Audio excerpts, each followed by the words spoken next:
Good morning, everybody. First, let me thank the Harvard Center for Human Flourishing, program for inviting me and making this possible, organizing this, bringing brilliant people from all around the world to talk about this topic.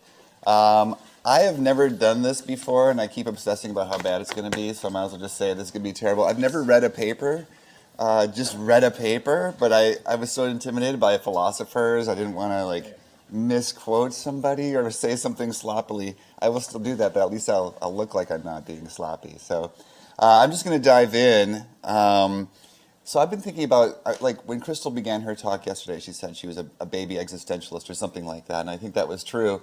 I was trying to reflect on who's in the room today on the panels of speakers, and there's two Minnesotans, Samantha and myself. There's a Kansan, there's an Iowan, there's someone who's stuck in beautiful St. Olaf, Northfield, Minnesota. It's like, is there something about being in extremely boring places with nothing to look at that makes you wonder, is there more to life than this? So I think there might be. I certainly was afflicted by that bug at a young age. Professionally, I began thinking about meaning when I was a psychotherapist in training in the mid-90s, trying to figure out how to work with Yalom's ideas and how to make the inspirations I pulled from Viktor Frankl into things that were only slightly less awkward than my typical therapeutic stance.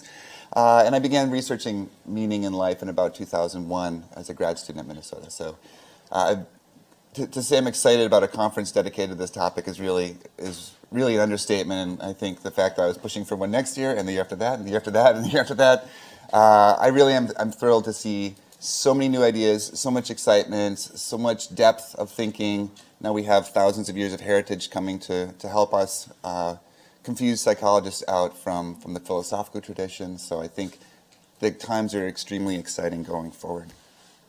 So I have really strong hopes, in particular, of learning what the feedback I always get is that we don't define our constructs very well in psychology.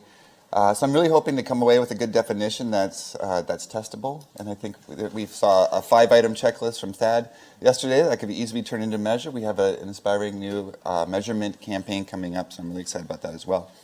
My first instinct upon hearing that I would have the opportunity to come to Harvard and give a talk was to look up William James. Right? This is a weird combination, a sort of magical combination of philosophy and psychology, and Harvard has its own, historical combination of philosophy and psychology personified in William James. So I thought I should have a quote, so I will.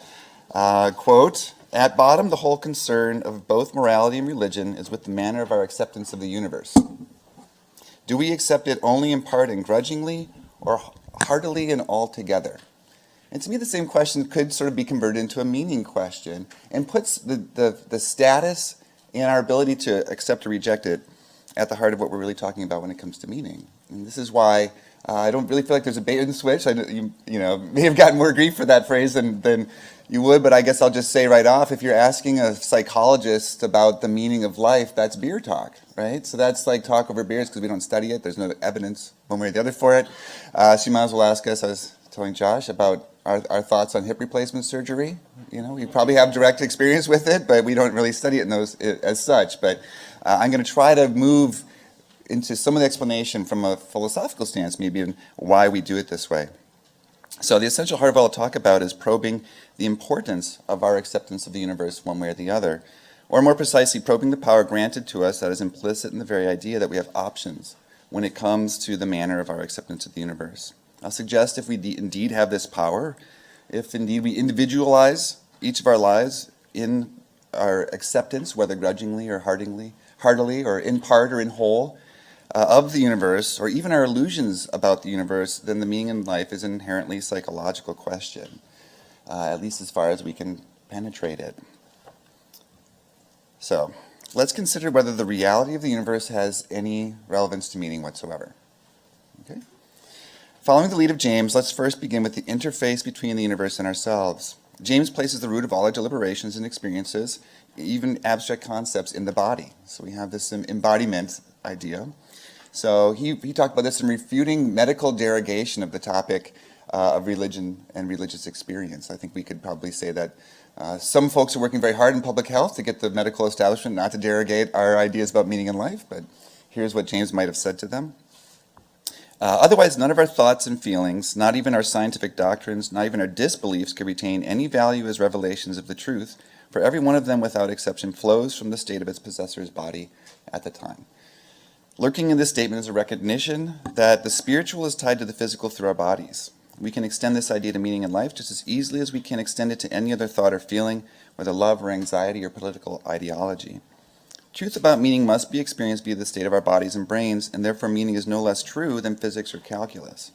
The importance of James' attention to the body concedes that whatever we can sense about the physical world can indeed affect us, and our bodies may register those effects. One subtle implication of this is that the more profound and direct and unambiguous the impact of the universe on our physical bodies, the more we'll tend to agree about the truth that lurks behind those impacts. So something like the changing of the seasons or gravity or whether California is on fire or all these sorts of things, the more directly we experience those, the less negotiation room we have to individualize them. The converse is probably true as well. The less that the physical universe affects what we sense through our bodies, the more likely it is that my truth will differ from your truth. So the experience of the universe is important to meaning insofar as it affects our bodies. We might even be able to agree about the universe and meaning derived from it if we experience similar physical encounters with the universe. However, even in our encounters with the practical realities of the universe, James's quote makes it clear that our brains can start to meddle right away. In fact, he was pretty strong on this point. He chose to contrast the Stoics with the Christian scholars for his own reasons. And in this quote, the anima mundi, to whose disposal of his own personal destiny the Stoic consents, is there to be respected and submitted to, but the Christian God is there to be loved, and the difference of emotional atmosphere is like that between an Arctic climate and the tropics, though the outcome in the way of accepting actual conditions uncomplainingly may seem in abstract terms to be much the same. So if we can have a difference in opinion in how heartily we accept the universe, then the universe we live in is going to differ as well. And perhaps it isn't even the nature of reality or whether we accept it grimly or gleefully that ends up mattering, but rather the way we internally represent that universe. We can be mistaken about so many things and yet see them influence reality. We saw examples yesterday about flag burning and Roy's talk. But Beanie Babies is a great example as well. Some are worth more than others, although all are worth about 38 cents if you just want to make one yourself. The incredibly bizarre case of the idea that Hillary Clinton was running a child sex ring out of a pizzeria in Washington, D.C., which led to someone shooting a gun in that same pizzeria. So we know that impossible, invisible irrationalities can affect the material universe. And James sort of tries to explain this. All our attitudes, moral, practical, or emotional, as well as religious, are due to the objects of our consciousness, the things which we believe to exist, whether really or ideally, along with ourselves. Such objects may be present to our senses, or they may be present only to our thought. In either case, they elicit from us a reaction, and the reaction due to things of thought is notoriously, in many cases, as strong as that due to sensible presences. It may even be stronger. Speaking on the work of Kant, James went on to discuss the idea that even some abstract topics, whether God or immortality or meaning, provide us with even though they provide us with no sense input, they still have a reality of their own. We can act as if there was a God. We can act as if we were free, consider nature as if she were full of special designs, lay plans as if we were immortal, and we find that these words do make a genuine difference in our moral lives. So we have the strange phenomenon, as Kant occurs us, of a mind believing with all its strength in the real presence of a set of things of none of which it can form any notion whatsoever. So if our minds can do this where nothing exists, we actually don't need something bigger to exist beyond our physical experience because we can concoct it. And even if something does exist beyond our physical experience, we still have to concoct it. So is it really necessary, is my question, to have a universe that has any kind of meaning? For what it's worth, James's thoughts feel quite true to me. But regardless of the degree to which it is true, it matters not at all whether the universe has a true meaning, for we cannot form any sense knowledge of it if such a meaning exists anyway. The meaning of existence has no more relevance to our as-if beliefs about whether there is a meaning, whether there is one or not. I think then we can dismiss the idea that there needs to be any meaning in the universe for our lives to have meaning. Existence may have meaning, but we don't need it to be so. I've already agreed with the idea that the physical reality has impacts on our meaning. That could be because of the coherence and the stimuli we find around us, the predictable passage of seasons and temperate zones or whatever it might be, the flows of tides. We still have to understand how much negotiation room we have with that physical reality. And I'll refer to James, I think, one last time. And essentially, James is building to the point that we can make abstractions about anything, and that, in fact, those abstractions come to represent reality even more closely in some cases than reality itself does. And his startling conclusion, I think, in this case, is the absolute determinability of our mind by abstractions is one of the cardinal facts of our human constitution. So if we're absolutely governed by the abstractions we create, to my mind, that is a meaning-making process, which is going to be happening automatically all the time. And our job as psychologists is to understand how those abstractions are created so that we can help people create better ones if we need to. In essence, both external reality and mental representation, even if of content that is not real itself, both operate to drive our behavior. Psychology often deals with reality that manifests itself in the web of thoughts and representations that spin out from our minds. Whether real or illusionary, mundane or bizarre, prospective or retrospective, inherited or invented, absorbed or reasoned to, it is this web from which meaning arises, and in fact I've argued elsewhere that this web is the essence of meaning itself. So it's the web of abstractions that is meaning from a psychological standpoint, I would say. There are limits to the absolute determinability of our mind just by purely abstractions, and to get some guidance on this, I turned to Martha Nussbaum, and she observed in the preface to her second edition of The Fragility of Goodness that events beyond our control may affect for good or ill not only our happiness or success or satisfaction, but also central ethical elements in our lives. Whether we manage to act justly in public life, whether we are able to love and care for another person, whether we get a chance to act courageously.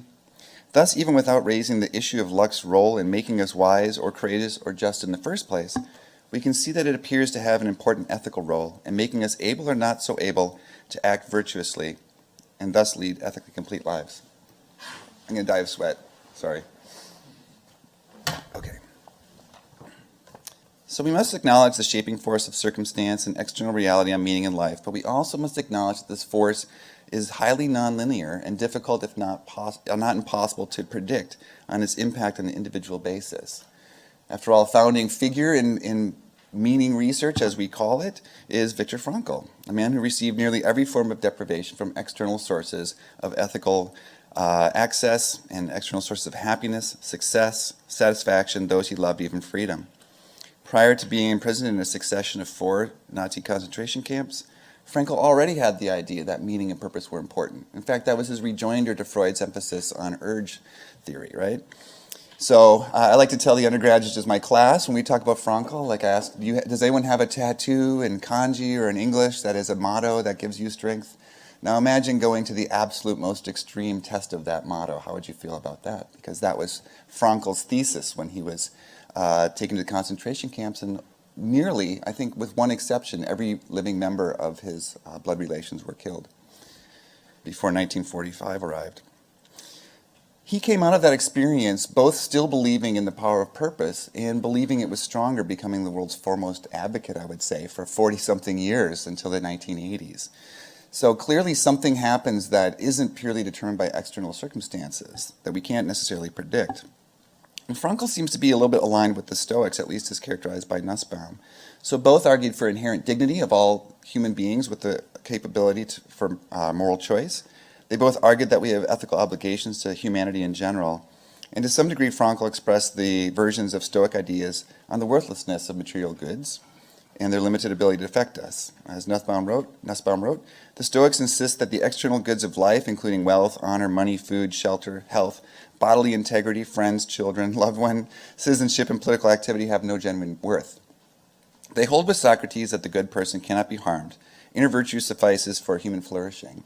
What's interesting is that Stoic philosophers are becoming also engaged in exploration of meaning in life at interdisciplinary conferences. There was one in London last year that had 2 Stoic philosophers arguing that we need to understand their perspective as well. The problem is that this has led in Nussbaum's view, and maybe to Charles's point yesterday, to neglect the body and its needs in any form, and its relegation to, as she calls it, a somewhat embarrassing facts about a being who also has dignity, rather than being central to what our experience is. I think if you take that quote and put it in the context of Samantha's work on how people respond to the external stimuli when it's consistent, we see that's important to recognize our physical being in meaning in life psychology. And shifting specifically to meaning in life, specifically in this case, what are we to make of this idea of the neglect of the body and how we can recreate reality regardless of its inputs? we're still subject, at the very least, to constraints on our ability to pursue virtue by material existence. And familiar to a lot of us in our talks so far, there's a push-pull between virtue and well-being. And to my mind, and meaning life is a key element of virtue and well-being, so we need to understand reality matters, external objectivity matters to some degree, but we're not sure how much. Some of us are affected deeply by bad luck or poor circumstances. Others, like Frankl, seem to ascend to a new plane of functioning. Does meaning in life come from outside of us, or does it come from inside of us? If it comes from outside of us, how do we internalize it in ways that account for the diversity of responses to good and bad material existence? If it comes from inside us, how does it shape our very experience of material existence, whether good or bad? So we luck out a little bit. In psychology, this is just a specification problem. It's a model specification problem. We try to identify and measure external inputs. We try to measure and identify internal processing factors, possibly external social resources that might moderate that. And if it all works, our model looks nice. We get a p-value that's fancy, a high, we get a high effect size. And then if it doesn't work, we just keep throwing more data in there and trying to figure out how to measure it better. We don't have to have a stance on whether this is a correct thing or not. It might be a deeper problem for philosophy, though. I don't know. To me, the central truth remains: if we have some capacity to choose or elect the nature of our response to material existence, then that is all the capacity we need. If we can negotiate to some degree with physical reality, certainly we can negotiate to an even greater degree with the presence or absence of any plan, spirit, or ultimate meaning that gave or continues to give rise to that physical reality. The key in recognizing how this more subjective crafting of reality balances with the irrefutable press of the external world is not a I'm sorry, oops, I deleted some things there. Is to focus on the irrelevance of the non-material universe and just try to understand the actual input of the material universe for us. So one of the things I'd like to do right now is just take a quick pause, before everyone's fully asleep, and let you do something real quick. So I'd like to let you spend like maybe 20 or 30 seconds, and I want you to sort of generate in your own mind a little photo album or movie reel or playlist of events or moments in your life that you would characterize as being meaningful. Okay? Just come up with a little bit of those.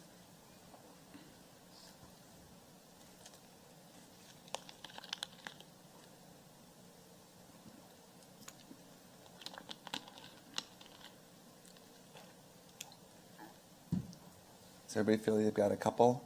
A list of 2 or 3? Has anyone not had one yet?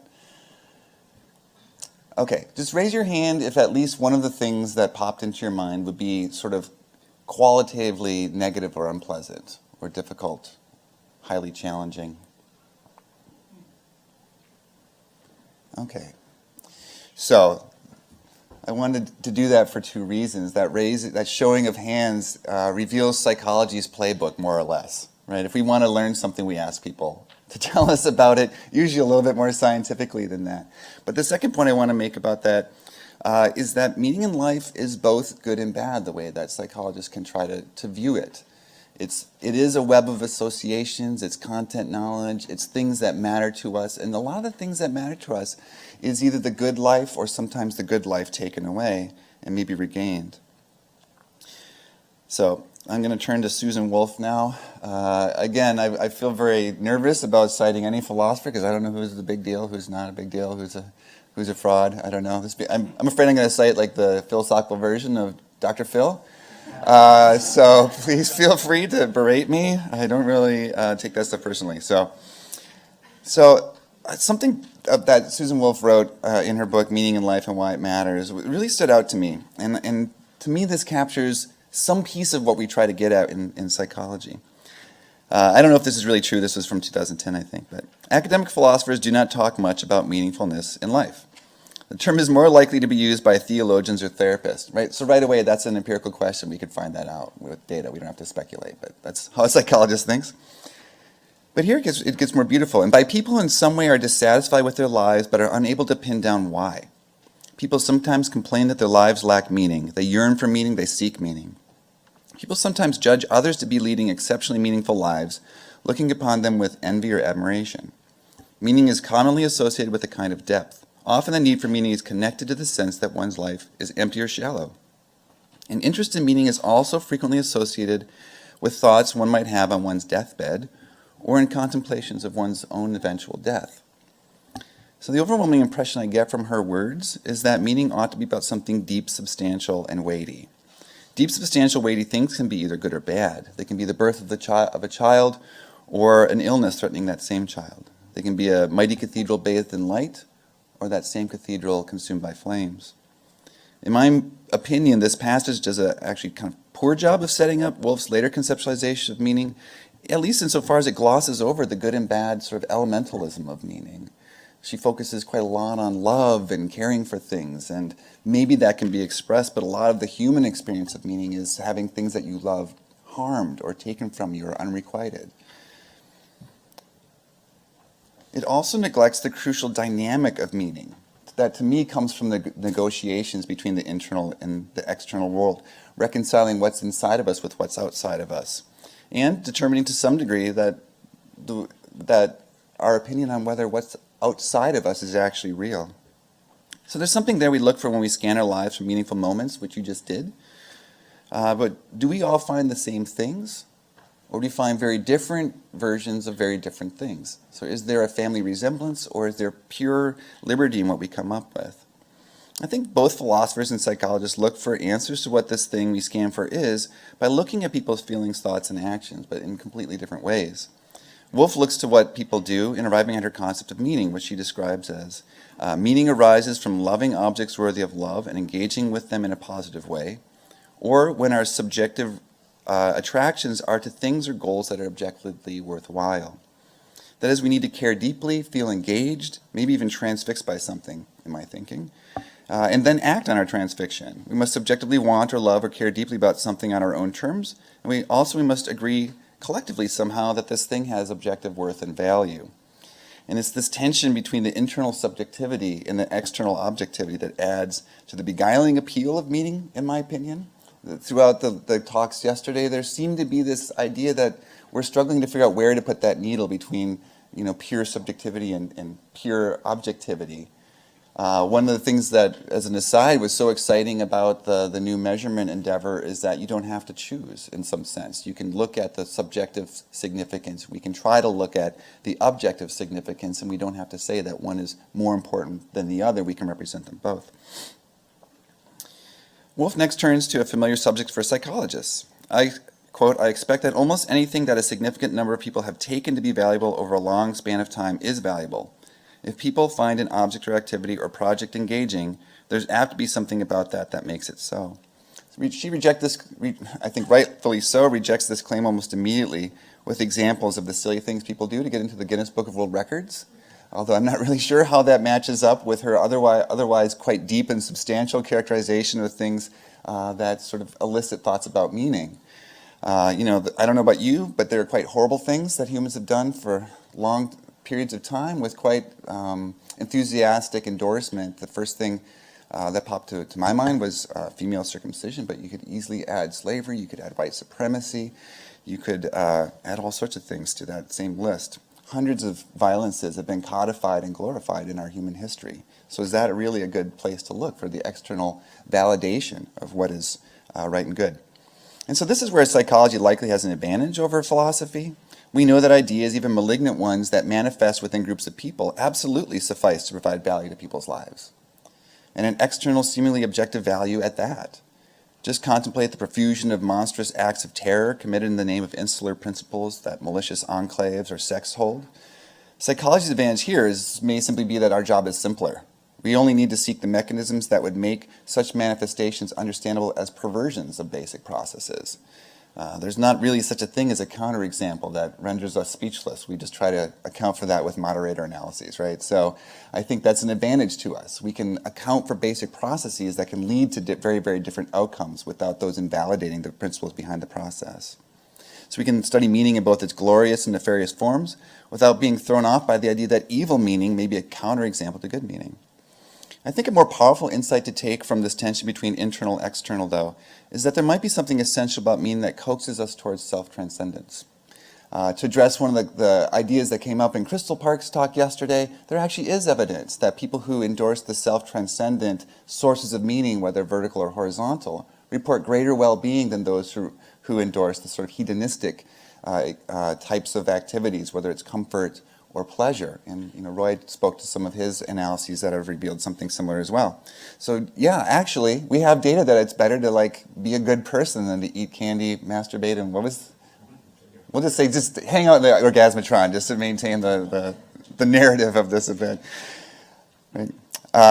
So as Wolf writes, because meaning requires us to be open and responsive to values outside ourselves, we cannot be preoccupied with ourselves. If we want to live meaningful lives, we cannot try too hard or focus too much on doing so. Frankl actually said one of the worst things you can do to find meaning is to search for meaning too hard, similar to how Mill described what you want to do if you want to be happy is don't try to be happy, right? So that's a great idea. Acknowledging the possibility and desirability of meaning involves accepting the idea that there are values independent of oneself that do provide reasons for the activities from which meaning comes. End quote. This is a really important feature of meaning, something inherent to the life of meaning that draws us out of our simple selves, coaxes us towards the interests of a world beyond the minute-to-minute demands of our minds and body. So clearly the external world, at least the cultural world of humans, is important to life and meaning in some way. But this world can surely disappoint us, as examples of horrible traditions or terrorism make clear. But the human cultural world also may be mundanely inadequate, and I turn to John Keeks, who I hope is a big deal, to tell us about this. End quote, it may seem to us that the whole business we are caught up in is bogus. This is written in 2000, not 1984, which is still cool. It's bogus. We see that children are indoctrinated, adolescents are goaded and guided, and adults are rewarded by the vast, impersonal, ubiquitous molds into which civilized societies press their members. And we may ask why we should put up with it. Why should we care about the emblems of success and the stigma of failure? What does it really matter to us in the dark hours of sleepless nights when our neighbors, acquaintances, or colleagues think about us? They employ standards and judge according to them, but we have come to question the standards. Life will seem hollow if we reflect in this way, and we shall rightly ask what meaning it has. So Wolf seems to agree. They're both really speaking about a need for some sort of commitment, whatever that ends up looking like, to something of worth or value, or as Keeks would say, something that has a point to it. And the social world may fail to provide that meaning. The universe also doesn't grant us very much meaning. So Keeks talks about Wittgenstein's stance on this sort of stuff. The sense of the world must lie outside of the world. In the world, everything is as it is, and everything happens as it does happen. In it, no value exists. If there is any value, it must lie outside the whole sphere of what happens and is the case. So whether or not there is a meaning behind the universe, whether there's a Taoist oneness, a God, an algorithm, Elon Musk's simulation machine, whatever it might be, we are not able to find any evidence of such a meaning beyond what is available to us in physical existence. Now, psychologists deal with physical existence and evidence, so we don't really know anything about that, but I don't think anyone does. There's not really any evidence for any of this stuff. I think it's great. I have my own personal beliefs, but that's super irrelevant in some key ways. One might argue that our personal meaning depends on or draws its meaning from a wider meaning in the universe, as in, if the universe has no meaning, then life has no meaning. If life has no meaning, there's no basis from which to draw meaning from my own individual existence. However, in all practical ways, it does not matter, as any such meaning, A, exists outside the world in a way that we can only sense and interpret later on, and B, beyond the kind of meaning we humans can sense and create, there is no kind of meaning for which we have any evidence for. It doesn't matter to us whether the universe has any meaning. We can't gather evidence for it. And we would need to create our own meaning from that evidence even if we could access it, as James points out. So, over and over again, beyond the question of whether there is an external truth that we need to rely on, there is this sort of strange attraction, like an old chaos theory. We're attracted to two divergent poles that sometimes leads us to land in strange places. So human will seems to seek to join with these two poles. One, an internal pole of a vision of what is good, compelling, fulfilling, and authentic for an individual, and the other, an external pole of lessons and articulations, maybe even instincts, regarding what is good, compelled, ethical, and acceptable for a person as a member of a larger collective. For the most part, this tension between the internal and external, subjective and objective, has been a long-standing part of how psychologists have understood meaning. In earlier writing on meaning as a flagship indicator of eudaimonia, I suggested that both meaning and eudaimonia, which is the psychological way of mispronouncing that, share a concern with authentic self-expression tempered by and directed towards the stakes of others in the wider world. This balance may shift as a function of culture, such as in concepts like harmony, obeisance, or Ubuntu, or as a function of opportunity and social justice, or as an opportunity, or as a function of stage of life or personality or any other sort of factor we can think of. If this balance shifts as our species, may even shift as our species learns more arcane facts about external reality, and as our species wields ever greater powers of shaping that reality. So in the end, it seems implausible that there's a single formula or well-composed argument that can capture a universally correct kind of balance. Somewhere in there, we need to be able to reject both moral and ethical and religious reasons for having an external view, because both of them look to something that's not detectable for our senses. As Keeks writes, the religious approach looks for something to the cosmic order. The moral approach seeks it in morality. They both recognize individual differences, but they treat them as mere variations on the same theme. They both assume that for all of us, meaning is derived from the same source. It is this assumption that prevents them from acknowledging that individual differences have a fundamental influence not only on what we must do to pursue a meaning-conferring project, but also on which of many meaning-conferring projects we should aim to pursue. The extreme subjectivist stance can be rejected because there's no certainty about whether something that someone chooses to do is delusionary, trivial, or malicious in some way. So Keeks offers a pluralistic solution to the objective-subjective problem that seems to argue that meaning in life arises when we engage in worthwhile and important activities, authentically chosen to fit ourselves with a sincere optimism that our activities will yield satisfaction, that we have adequate reality testing to root our activities and expectations in the real world without regard to the morality of our pursuits. This is a cool definition, and perhaps meaning in life does hold all those pieces, but the problem for psychology is that vacuuming up established notions like authenticity, achievement, efficacy, satisfaction, hope, optimism, or reality testing into the definition of meaning sets off automatic alarm bells among journal reviewers. How do you know you're studying meaning if you're including all this other stuff? So as one example of this, and we heard this also yesterday, we're careful to strip emotion words out of our assessment of meaning because we know that they're different constructs, and tapping into various types of emotion will contaminate readings on meaning. At the same time, I'm very sympathetic to the argument that without a good definition of the construct, we can't tell what we're studying. But in important ways, there are many degrees of quality of definitions, and the most important of which for our field seems to be a good enough definition to get started.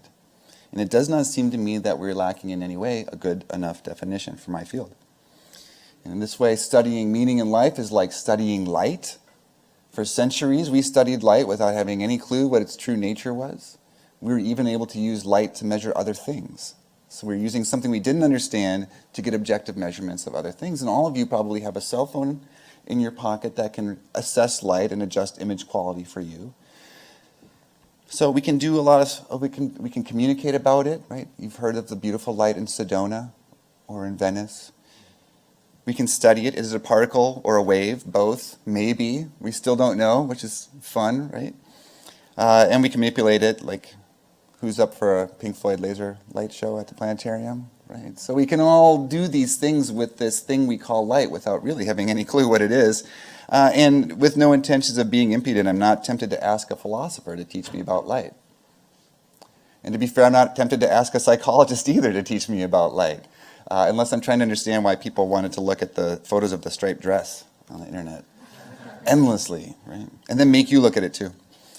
So a consensus definition emerged that we've heard quite a lot about in psychology: coherence or comprehension or something like that, this making sense function that we have, purpose, this will to do something worthy in our lives, maybe a sense of mission, and then significance or mattering, that we have lives that are worthwhile, that we matter in some way to the universe.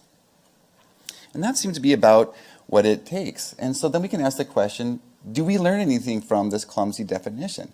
And even with something as clumsy as a meaning in life questionnaire that I developed that simply grants all of the responding power to the person, the respondent, it's really a purely subjectivistic thing. We ask them words like purpose, meaning, significance. We can see that we learn quite a lot of interesting stuff.